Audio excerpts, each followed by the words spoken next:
प्रवेश करते थे। और उस समय से पारा शिक्षकों की समस्या को लेकर के हम कुछ विधायक जो टीम वर्क के काम करते थे, जिसमें हमारे जगन्नाथ महतो जी, मैं खुद रहा, दीपक बिरुआ रहा और अभी संसद बने विद्युत बरन महतो। हम लोग टीम वर्क करके हम लोग पारा शिक्षक को हर जगह और हमेशा विधानसभा में बात हम लोग उठाते रहे। पारा शिक्षक जो मामला है, निश्चित तौर पर सरकार ने इसको नियुक्त नहीं किया, या नियुक्ति शिक्षा समिति, गांव की जो शिक्षा समिति होती है, इसके माध्यम से इसका नियुक्ति हुई है। लेकिन आज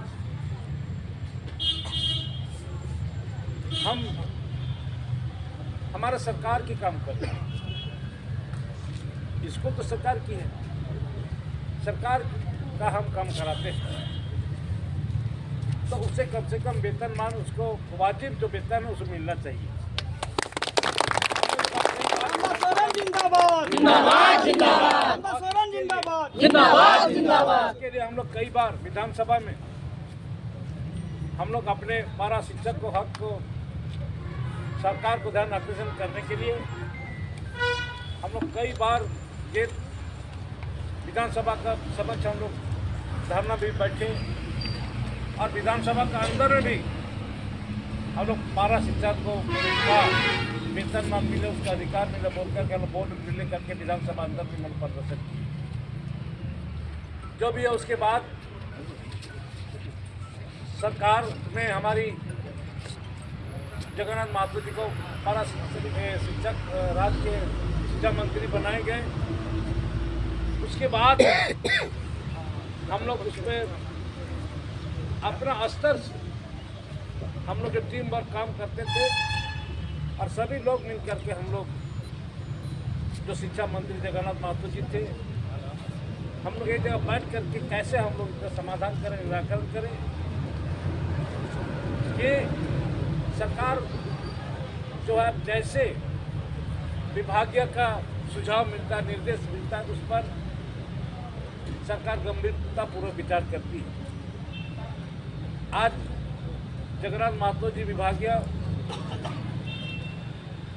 मंत्री होने के कारण बार बार इस आप लोगों की बातों को सरकार का वहाँ पहुँचाते थे, जिस कारण आज पारा शिक्षकों का एक ये उसका भविष्य का ये निश्चित हुआ कि ये इसका कार्यों का, इसका नियोजन का एक नीति बनी और जिस पर आपका उस नियोजन नीति में रूपरेखा बना, उसका कार्यकाल क्या होगा, उसको वेतन कैसे मिलेगा और उसका बढ़ोतरी हर साल कुछ ना कुछ होगा। और एक मन में भय था कि पारा टीचर को कभी भी हटा सकता है, ये तो खत्म हो गया। उनका एक लिमिट बन गया कि वो उनका 60 वर्षों तक उनका नौकरी में किसी तरह का आँच नहीं आएगा, 60 वर्ष तक काम कर सकती है। ये हमारी सरकार की ओर से। उसके बाद आपका पारा शिक्षकों का पीएफ भी तय हो गया, कट रहा है। और मुझे लगता है कि सारी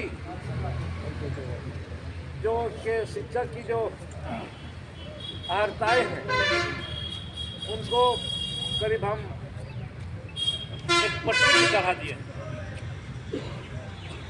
जहाँ वेतनमान की जरूरत की आवश्यकता है।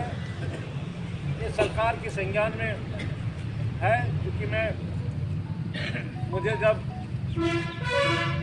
पहला बैठक किया, विभागीय स्तर से पहला बैठक किया, उसी बैठक में पारा शिक्षकों का बात आई और हम लोगों ने शिक्षा विभाग को हमने इसको सारे डिटेल्स आपका बारे में मुझे जानकारी में प्राप्त किया है और उसको हम समय अनुसार, समय को देखते हुए, क्योंकि आज आपका जो है 26,000 शिक्षकों की बहाली का मामला सुप्रीम कोर्ट में है, उसको पेंडिंग में नहीं बोलेगा, वो उसको डिसीजन देना वो स्थिति में है। अगर 26,000 इस मामले में विभाग को बोल दिया कि कब से पेंडिंग, कहा कि 6 महीना हो रहा है, हमारा 6 महीना हो रहा है तो कम से कम एक ये दायर कर सकते हैं। विभाग को हम निर्देश दे दिया कि आप ये दायर कीजिए कि 6 महीना हो गया, हमको कुछ डिसीजन नहीं दिया, हमारा पक्ष भी दीजिए या फिर भी दीजिए। ये मैं विभाग को निर्देश दे चुका हूँ और विभाग इस पर काम करना शुरू कर दिया है और निश्चित रूप से मुझे लगता है कि बहुत जल्द सर्वोच्च